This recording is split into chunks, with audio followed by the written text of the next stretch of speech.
ভাই তুই পরিবার বাদ দে, ছাড়। তুই না আমারে ভালোবাসছিস রে, তুই না আগে রাজি ছিলি আমার বিয়ে করার লিগা। তুই এখন কি সমস্যা? তুই এখন এমনি বলছিল তো তুই লিগা। তুই না একসময় কইছিস যে আমার হলে পলাই যাবে না, এমন এত কষ্ট করে বাপ মা রাজি করে তুই চেঞ্জ হয়ে গেছিস। এই সংসার তুই করবি না, তোর বাপ মাই করবে আমার লোকে। তুই করবি না, তোর আব্বা আম্মাই করবো। এই তুমি জানি না তুই আমার লোকে প্রেম করলি না কি লিগা রে? তুই তো রাজি না, তুই আমারই বিয়ে করা লাগবে। তোর গোষ্ঠী আদেশ আমার বাপ মা আমাকে বাড়ির যাইব, তোর বাড়ির যাইব, তোর গোষ্ঠী তুই আইব। আমার আব্বা আম্মাই যদি যায় তুই আমারই বিয়ে করা লাগবে। তুই একটা বছর তুই আমার কম জানাইছস না। তুই কি আমি তোর কি চাইছিলাম ভালোবাসার লিগে রে? তুই আমার রিলেশন চালিয়ে করছিস। তুই রিলেশনের লেগে করছিস আমার। আমি কি যাইতে চাইছিলাম তোর রিলেশনে?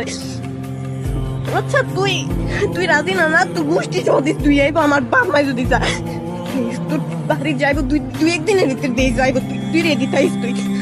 তুই আমার বিয়ে করতে না, তুই আমারই বিয়ে করা লাগবো দিস। তুই আমার জন্য এমনি কষ্ট করে দিস, তুই আমারই বিয়ে করবি। বিয়ের পর তোর কষ্ট দিস দে।